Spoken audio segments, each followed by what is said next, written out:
Bonjour, nous avons maintenant la vidéo de corriger d'exercice sur la partie 2 du chapitre espace vectoriel, où on parle de sous-espaces vectoriels, de combinaisons linéaires et d'espaces engendrés par une famille.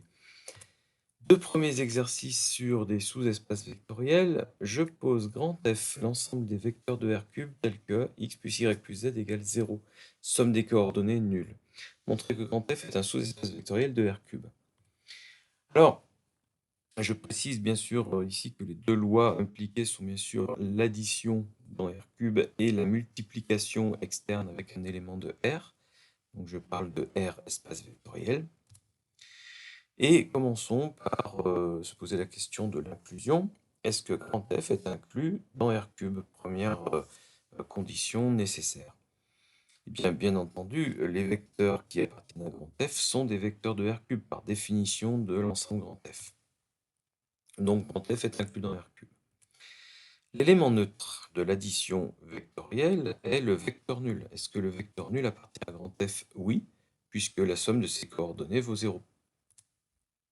C'est la condition pour appartenir à grand F. Maintenant, est-ce que grand F est lui-même un espace vectoriel? Alors ça se découpe en plusieurs points à vérifier. D'abord, est-ce que grand F+ est un groupe abélien?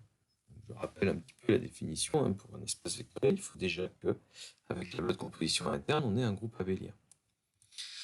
Alors, la question de la stabilité. Si je prends deux vecteurs de grand F, est-ce que la somme des deux appartient toujours à grand F? Eh bien, la somme de ces deux vecteurs-là est le vecteur x plus a, y plus b, z plus c, dont la somme des trois coordonnées est nulle. D'accord? Tout simplement, x plus a plus y plus b plus z plus c est égal à x plus y plus z plus a plus b plus c, donc 0 plus 0, donc ça appartient à F. L'associativité et la commutativité de cette addition sont considérées ici comme évidentes. Ces propriétés sont acquises. On sait qu'elles sont vraies chez les vecteurs. La présence de l'élément neutre de l'addition, on l'a vu, c'est le vecteur nul. D'accord? Il appartient à F. Est-ce que, on l'avait dit au-dessus, est-ce que maintenant l'inverse d'un vecteur de F, par l'addition, donc l'opposé, est aussi dans F? Eh bien, si x, y, z appartient à f, moins x, moins y, moins z possède toujours la propriété de la somme de ces trois coordonnées est égale à 0. Donc, effectivement, ce vecteur appartient à f. Très bien, donc nous avons un groupe abélien. Est-ce que nous avons maintenant la stabilité par la loi de composition externe?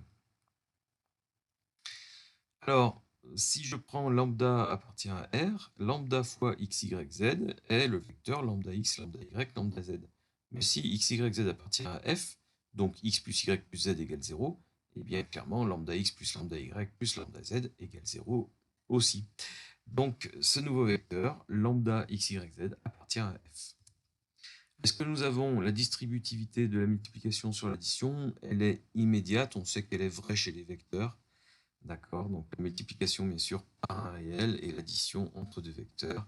Oui, il y a cette distributivité.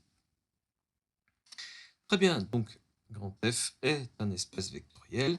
Il est inclus dans R³. L'élément neutre de l'addition appartient à grand F. Grand F est un sous-espace vectoriel de R³.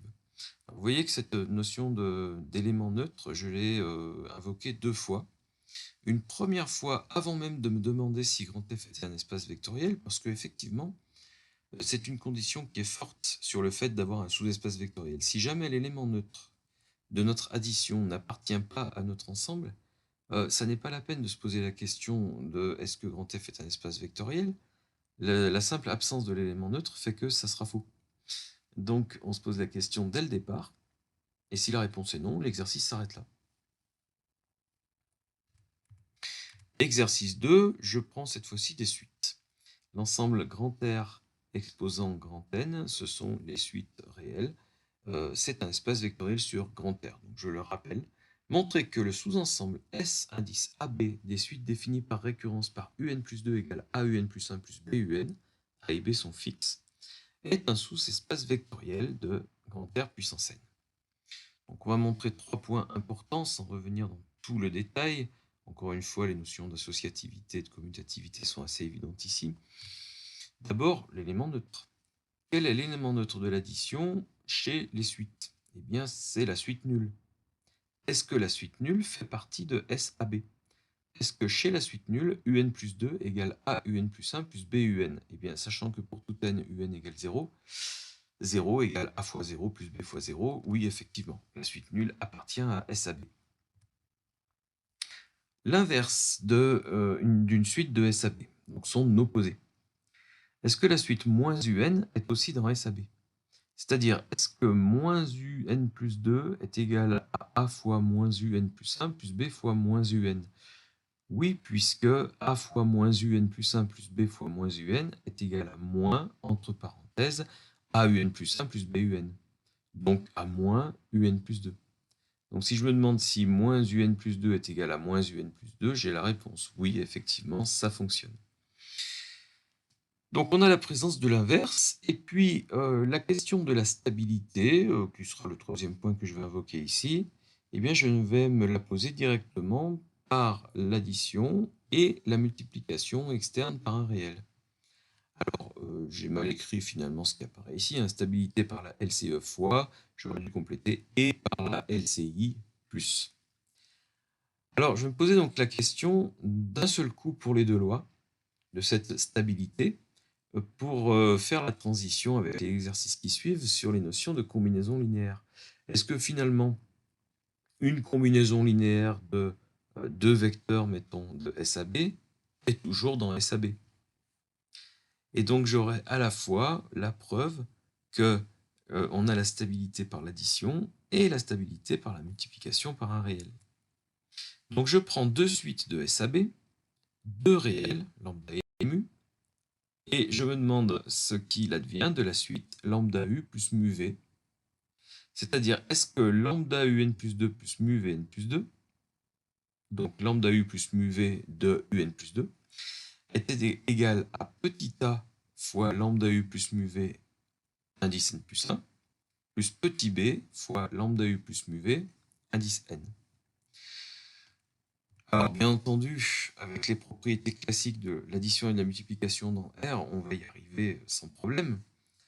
Ce que je sais, c'est que un plus 2 vaut a un plus 1 plus bun, et vn plus 2 vaut avn plus 1 plus bvn. Et puis, en développant et réorganisant, on va vite s'apercevoir que effectivement ça va fonctionner.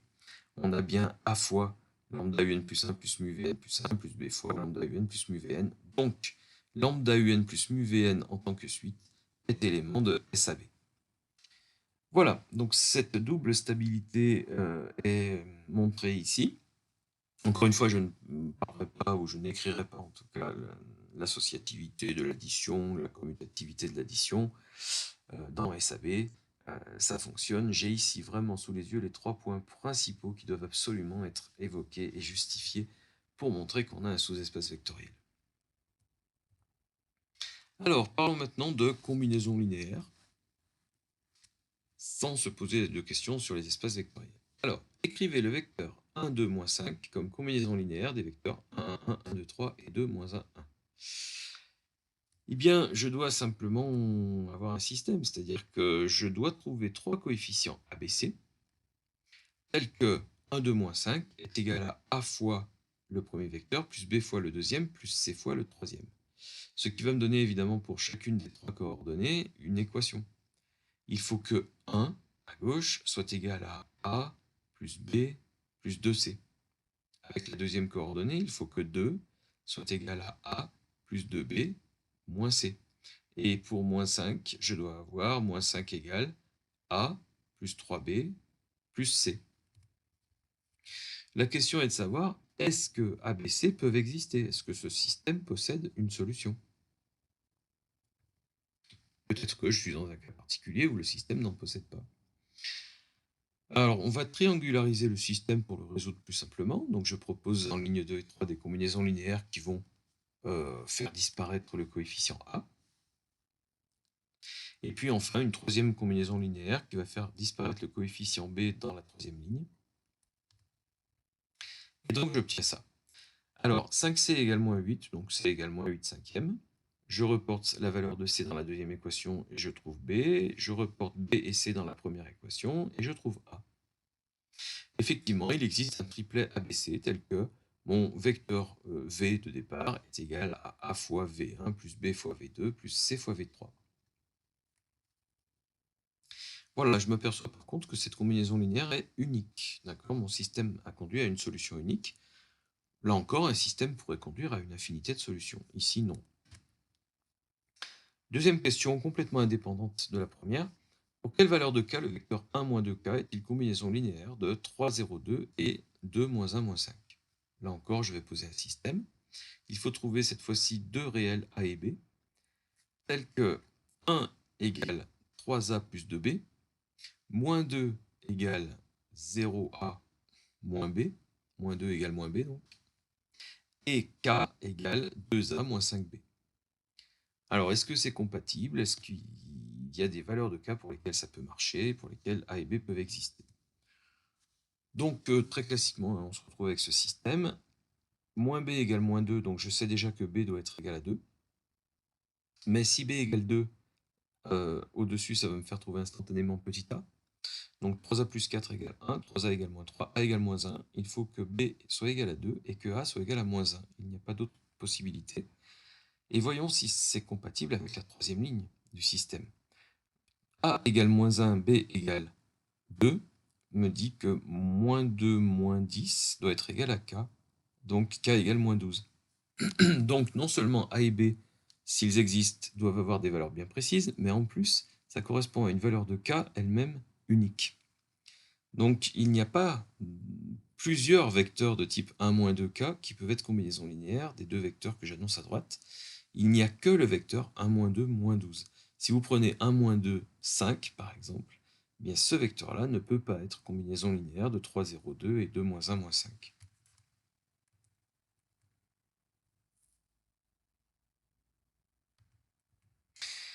Exercice 4, on parle d'espace engendré, notre fameux vect du cours.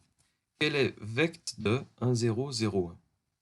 Alors, on a quelque chose de très très classique ici avec les vecteurs appelés habituellement I et J, base de R carré. Si A et B parcourent grand R, alors A fois 1, 0 plus B fois 0, 1, qui est le vecteur AB, parcourt R carré tout entier. Vect de 1, 0, 0, 1 égale R carré. Donc c'est une affirmation très rapide, hein, mais on peut se poser la question dans l'autre sens, et c'est vrai que dans des cas un petit peu moins aisés, on doit se la poser. Est-ce que si je prends AB quelconque dans R carré, alors il existe des coefficients, par exemple C et D, tels que le vecteur AB est égal à C fois le vecteur 1, 0 plus D fois le vecteur 0, 1. Et là, on verrait tout de suite qu'il suffit de prendre C égale A et D égale B pour que ça fonctionne. Bref, mes coefficients C et D existent, quel que soit le vecteur AB de départ. Donc tout vecteur de R carré est une combinaison linéaire de 1, 0, 0, 1, ce qui implique que vect de 1, 0, 0, 1 est égal à R carré. Alors ça impliquerait en fait très précisément que R carré est inclus dans vect de 1, 0, 0, 1, mais on sait dès le départ que vect de 1, 0, 0, 1 était lui-même inclus dans R carré, puisque 1, 0, 0, 1 sont des vecteurs de R carré. Donc une combinaison linéaire de ces deux vecteurs est forcément un vecteur de R carré. Vect est inclus dans R carré, et cette existence de combinaison linéaire pour tout couple AB nous dit que R carré est inclus dans vect. Bref, ces deux ensembles sont un seul et même ensemble. Quel est l'espace engendré par 1, 0, 1, 1, 0, moins 1 et 3, 0, moins 2? Alors, on va se poser la question dans le même sens que dans la question 1. Si ABC parcourt R, alors A fois 1, 0, 1 plus B fois 1, 0, moins 1 plus C fois 3, 0, moins 2 est le vecteur A plus B plus 3C, 0, A moins B moins 2C. Bon, déjà, c'est un vecteur qui appartient à R cube. Les trois premiers vecteurs appartenaient à R cube, donc effectivement, une combinaison linéaire des trois appartient à R cube. Alors, est-ce que maintenant, n'importe quel vecteur de R cube peut être une combinaison linéaire des trois vecteurs qu'on nous a donnés au départ? Est-ce que R cube est inclus dans vect de ces trois vecteurs? Alors, en fait, non. On voit bien que une combinaison linéaire quelconque de notre vecteur donne un vecteur dont la deuxième coordonnée est nulle. Donc, ce n'est pas n'importe quel vecteur de R cube. Donc, vect de 1, 0, 1, 1, 0, moins 1, 3, 0, 2 est au maximum, au sens de l'inclusion, égal à l'ensemble que nous noterons R cube croix 2 des vecteurs de R cube dont la deuxième coordonnée est nulle. Donc la question se pose, est-ce que vect de notre vecteur est égal à cet ensemble R cube croix 2? C'est-à-dire peut engendrer n'importe quel vecteur de R cube dont la deuxième coordonnée est nulle. Donc on va prendre un vecteur quelconque de R cube croix 2, donc un vecteur x0y. Existe-t-il un triplet ABC tel que x0y soit égal à A 1, 0, 1 plus B 1, 0, moins 1 plus C 3, 0, moins 2? Et on repart sur un système, bien sûr. Alors, A1, 0, 1 plus B 1, 0, moins 1 plus C 3, 0, 2, c'est le vecteur, comme on l'avait vu, A plus B plus 3C, 0, A moins B moins 2C. Donc il faudrait que A plus B plus 3C soit égal à X et que A moins B plus 2C soit égal à Y. Alors qu'est-ce que je fais? Eh bien je vais additionner mes deux lignes pour faire disparaître B, pour essayer de simplifier un petit peu l'écriture. Donc 2A plus 5C doit être égal à X plus Y. Et donc j'arrive finalement à écrire A en fonction de X, Y et C, et B en fonction de X, Y et C. Par exemple, je pourrais faire une combinaison linéaire des deux lignes obtenues ici, en disant ligne 2 moins 2 ligne 1. Qu'est-ce que ça me donnerait? Une disparition de A. 5C moins 6C, donc moins C. 0B moins 2B, donc moins 2B. Alors moins 2B moins C serait égal à x plus y moins 2x, donc y moins x. Moins 2B moins C égale y moins x. Si je remanipule ça, j'obtiens ma première ligne, B égale 1 demi de x moins y moins c. Et si B égale 1 demi de x moins y moins c, que je reporte cette valeur de B dans la première équation, j'obtiens une expression de A en fonction de x, y et c également. Donc je vous laisse le soin d'aller chercher les étapes intermédiaires ou de me poser les questions en commentaire. En tout cas, je vois que effectivement, ce couple AB peut exister, ou même ce triplet ABC peut exister, mais que finalement, je n'ai pas une valeur fixe pour A, B et C, pour chacun des paramètres. A et B vont dépendre évidemment de X et Y, du vecteur de départ, mais aussi du choix qu'on peut faire sur C. Alors regardons un petit peu ça. En tout cas, ce que je sais, c'est qu'à tout vecteur de R cube croix 2 correspond une infinité de triplets ABC. Et prenons un exemple. Je prends le vecteur de R cube croix 2 qui est le vecteur 5, 0, 1. Donc 5 pour X, 1 pour Y. Si je choisis petit c égale 2, X et Y étant connus, ça va me faire calculer des valeurs pour A et B. Je vais obtenir A égale moins 2 et B égale 1 grâce à mon système. Donc ça veut dire que le vecteur 5, 0, 1 est égal à moins 2 fois 1, 0, 1, plus 1 fois 1, 0, moins 1, plus 2 fois 3, 0, 2. Vous pouvez refaire l'addition, ça fonctionne, le résultat donnera bien 5, 0, 1. Mais si je choisis une autre valeur de C, ça va modifier les coefficients A et B et me proposer une nouvelle combinaison linéaire. Par exemple, si je choisis C égale 0, alors A vaut 1 demi de x plus y, c'est-à-dire 1 demi de 6, donc 3, et B vaut 1 demi de x moins y, donc 1 demi de 4, donc 2. Si A égale 3, B égale 2, C égale 0, ma combinaison linéaire me redonne le même vecteur, 5, 0, 1. Donc 3 fois 1, 0, 1 plus 2 fois 1, 0, moins 1 me donne effectivement le vecteur 5, 0, 1. Donc il y a une infinité de choix possibles pour C, d'où à l'arrivée une infinité de couples AB, liés au choix de C bien sûr, mais j'ai donc une infinité de triplets ABC qui créent une combinaison linéaire de mes trois vecteurs qui me font obtenir le vecteur 5, 0, 1. Voilà. Donc c'est même plus qu'il n'en faut, hein. Voilà, non seulement n'importe quel vecteur de R³ croix 2 peut se décomposer dans V1, V2, V3, je les appelle comme ça, ces trois vecteurs, mais en plus peuvent se décomposer d'une infinité de manières. Voilà. En tout cas, R³ croix 2 est inclus dans vect de 1, 0, 1, 1, 0, -1, 3, 0, 2. On avait vu plus haut que vect de V1, V2, V3 était inclus dans R³ croix 2, puisqu'il était au maximum égal à cet ensemble. Donc les deux ensembles sont égaux. Cette double inclusion inversée, hein, elle est assez efficace pour montrer l'égalité de deux ensembles. Est-ce que le premier est inclus dans le deuxième? Oui. Est-ce que le deuxième est inclus dans le premier? Oui. Donc les deux ensembles sont égaux.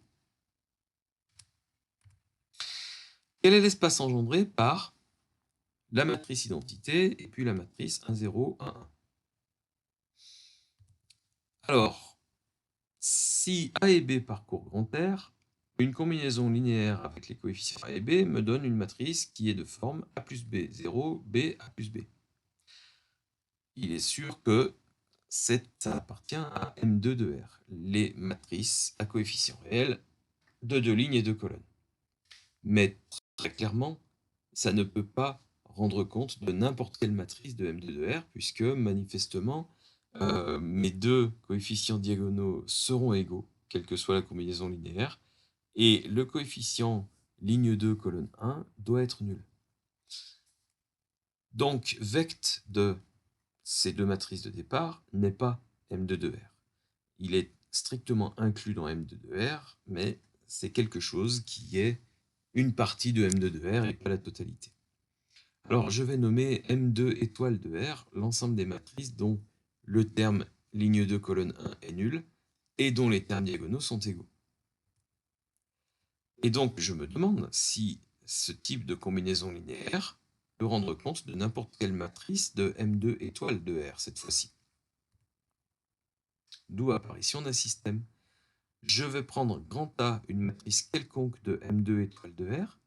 Est-ce que grand A peut être une combinaison linéaire des deux matrices de départ? Eh bien, ça le sera à condition que A plus B égale X et que B égale Y. C'est-à-dire que A soit égal à X moins Y et en même temps que B soit égal à Y. Mais c'est tout à fait possible.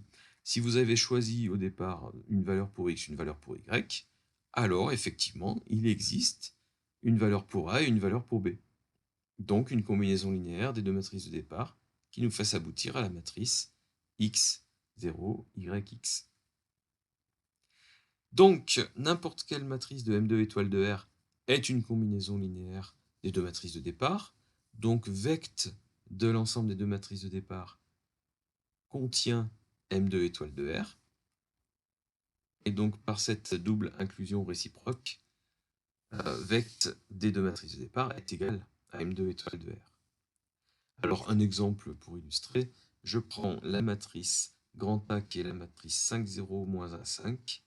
Et bien, grâce à ce que j'ai obtenu de mon système, je peux trouver rapidement les coefficients d'une combinaison linéaire qui conduisent à cette matrice. 6 fois la première moins la seconde me donne la matrice que je souhaitais avoir.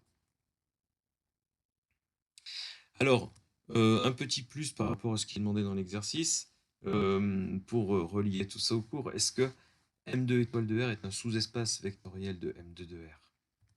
Alors, l'élément neutre de l'addition chez les matrices de deux lignes de colonnes, c'est la matrice nulle à deux lignes de colonnes. Est-ce qu'elle fait partie de M2 étoile de R? Oui, la matrice nulle possède un terme en bas à gauche qui est 0 et deux termes diagonaux égaux puisqu'ils sont 0. Très bien. Est-ce que l'opposé d'une matrice A de M2 étoile de R est à nouveau dans M2 étoile de R? Ici, je l'affirme, mais effectivement, l'opposé d'une matrice A serait la matrice moins X, 0, moins Y, moins X, qui possède les caractéristiques requises pour appartenir à M2 étoile de R. Est-ce que j'ai cette double stabilité par l'addition et par la multiplication par un réel? Donc, je prends deux matrices A et B de M2 étoile de R, et 2 réels lambda et mu, lambda A plus mu B est une matrice qui, une fois recombinée, ressemble à ça, qui possède à nouveau les caractéristiques des matrices de M2 étoile de R. Donc oui, si je me posais la question de est-ce que j'ai obtenu un espace vectoriel, effectivement, j'en ai obtenu un.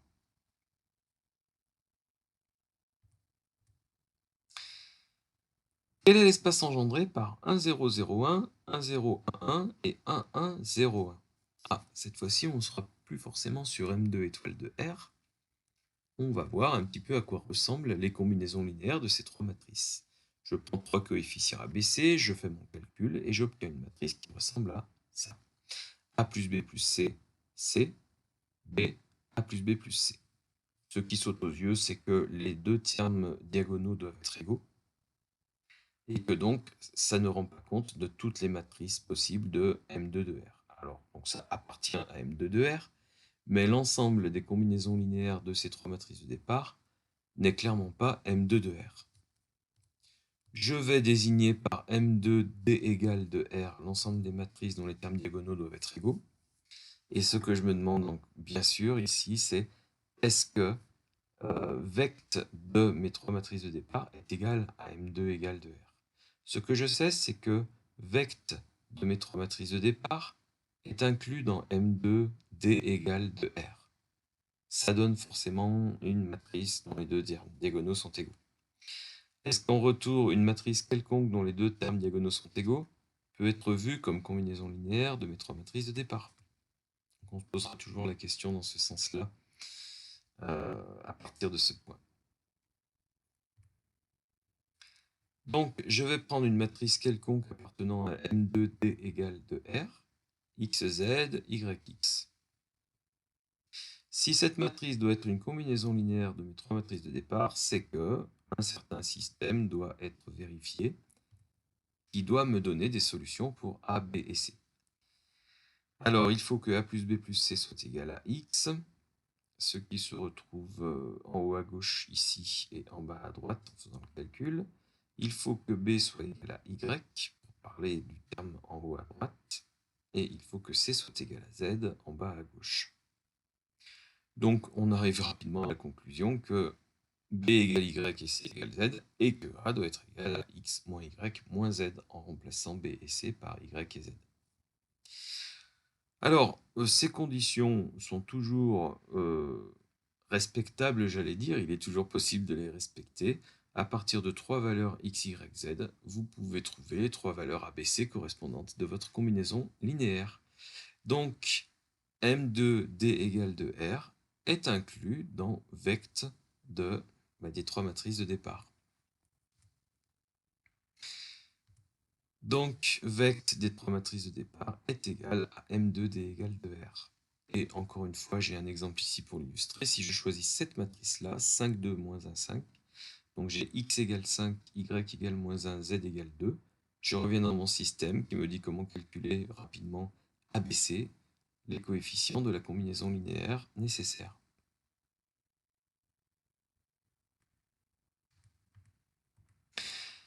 Exercice 5. Alors, on est sur une question légèrement différente. Dans R3, montrez que vect de 2, 0, moins 1, 3, 2, moins 4 est égal à vect de 1, 2, moins 3, 0, 4, moins 5. Alors, j'ai ici donc deux espaces engendrés par deux vecteurs de R3, chacun. C'est un petit peu comme si vous imaginiez dans l'espace de dimension 3, donc visuellement, géométriquement, deux axes représentés par deux vecteurs, et que vous vous demandiez quel est vect de ces deux axes, vect de ces deux droites vectorielles, si je puis dire. Eh bien, l'ensemble des combinaisons linéaires de deux vecteurs donnés est un plan, à partir du moment où les deux vecteurs ne sont pas collinéaires, bien sûr. Donc, vect de ces deux premiers vecteurs est un plan dans R3. Ce n'est pas déjà R3 tout entier.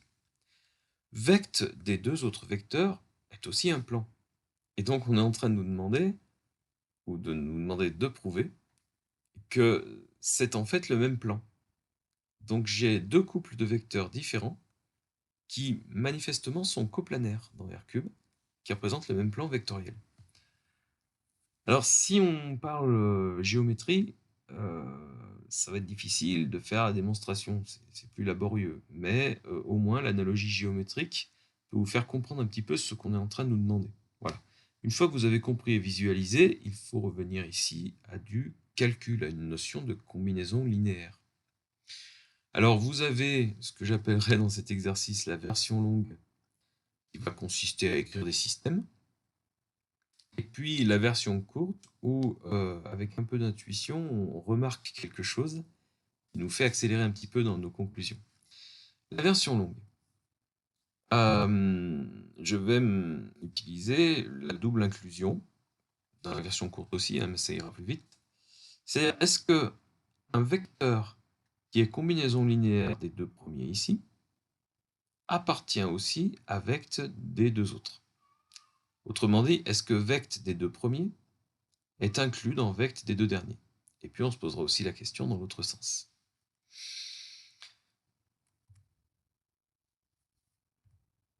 Donc je prends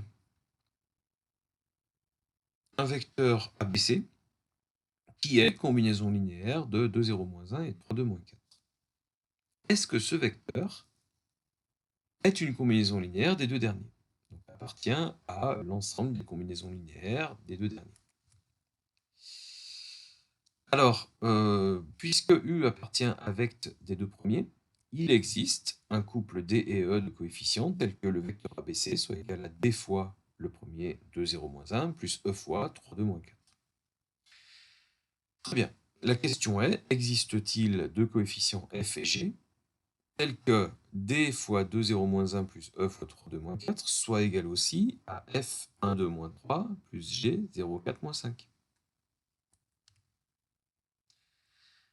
Je crée un système où DE d'un côté, FG de l'autre, doivent vérifier les mêmes résultats pour chacune des trois coordonnées. Donc ça va me donner trois équations. Avec la première coordonnée, D fois 2 plus E fois 3 doit donner F fois 1 plus G fois 0. Première équation, F égale 2D plus 3E. Et puis je raisonne de même avec la deuxième coordonnée, d'où la deuxième ligne, et la troisième coordonnée, d'où la troisième ligne. Donc la question est, je le rappelle, hein, si le couple DE existe, est-ce que ça me donne une solution pour un couple FG? Auquel cas, je sais que mon vecteur U serait aussi une combinaison linéaire des deux derniers. Donc on manipule un petit peu notre système. F égale 2D plus 3E, G égale moins E moins D, et moins D moins 4E égale moins D moins 4E. Ah, oui, effectivement, si je manipule un petit peu quelque chose avec mes deux premières équations, par exemple, avec une combinaison linéaire, je vais arriver à simplifier quelque chose. En fait, j'ai remplacé F par 2D plus 3E dans la deuxième équation. 2E égale 2 fois 2D plus 3E plus 4G. Après simplification, ça m'a donné G égale moins E moins D. Et j'ai remplacé G par moins E moins D dans la troisième équation, qui s'est simplifiée en moins D moins 4E égale moins D moins 4E. Et ça nous assure une cohérence du système. Si jamais, en faisant tous ces remplacements et en arrivant à la troisième ligne, j'avais trouvé une incohérence, ça veut dire que le système était sans solution et que l'existence d'un couple DE n'assure pas du tout l'existence d'un couple FG. Et que donc je serais dans un cas beaucoup plus général et quelconque, où le plan vectoriel engendré par les deux premiers vecteurs n'est pas le même que le plan vectoriel engendré par les deux derniers, sauf exception, un vecteur de vect des deux premiers n'est pas un vecteur de vect des deux derniers. Sauf exception, parce que deux plans vectoriels, dans la grande majorité des cas, ont une intersection, ont une droite vectorielle. Donc il existe quelques vecteurs qui appartiennent à la fois aux deux plans. Mais c'est loin d'être une généralité. Donc ici, je suis en train de m'apercevoir que si DE existe, mon système de trois équations a seulement deux inconnues, il est cohérent en fait. Et il va nous permettre de trouver F et G en fonction de D et E. Très bien. Montrons que ça marche aussi dans l'autre sens. C'est-à-dire si le couple FG existe, donc si U égale ABC appartient à vect des deux derniers vecteurs, est-ce que U appartient à un vecteur des deux premiers? Est-ce que le couple DE existe en retour? Eh bien, j'ai le même système en fait. Le même système de départ, sauf que je vais le transformer de telle sorte à écrire D et E en fonction de F et G, et non pas comme ici, F et G en fonction de D et E. Si je refais d'autres types de transformations, donc je vous invite à le faire par vous-même parce que c'est quand même un système linéaire, hein, donc on n'est pas sur quelque chose de technique, eh bien vous allez trouver que D doit être égal à moins F moins 3G, E égale F plus 2G, et vous avez moins 3F moins 5G qui doit être égal à moins 3F moins 5G, ce qui assure la cohérence du système. Le couple DE existe. Donc je récapitule, si le couple DE existe, alors le couple FG existe. Donc si un vecteur appartient à ce premier ensemble, alors il appartient au deuxième. Bref, le premier est inclus dans le deuxième. Et puis en bas, on a vu que si un vecteur appartient au deuxième, alors il appartient au premier. Donc le deuxième ensemble est inclus dans le premier. Bref, les deux ensembles sont égaux. La version courte, qu'est-ce que c'est? Eh bien, c'est d'éviter de passer par des systèmes. Comment faire? Il suffit de constater que les vecteurs proposés entre eux sont des combinaisons linéaires des uns des autres. Alors, pas n'importe comment, hein, mais imaginez que vous avez un plan engendré par deux vecteurs. Vous avez un plan quadrillé par deux vecteurs qui serviront de base, et puis vous avez un deuxième plan quadrillé par deux autres vecteurs. On vous demande de montrer que vous êtes sur le même plan. Eh bien, il faudrait simplement dire que les vecteurs de la première base, on va dire, sont eux-mêmes des combinaisons linéaires des vecteurs de la seconde. Donc que chacun d'eux possède des coordonnées dans la deuxième base. Et le tour est joué, on va dire. Alors, ça veut dire quoi numériquement? Puisque je vous disais, hein, graphiquement, c'est toujours un petit peu plus compliqué d'aller prouver les choses, mais numériquement, ça va être simple.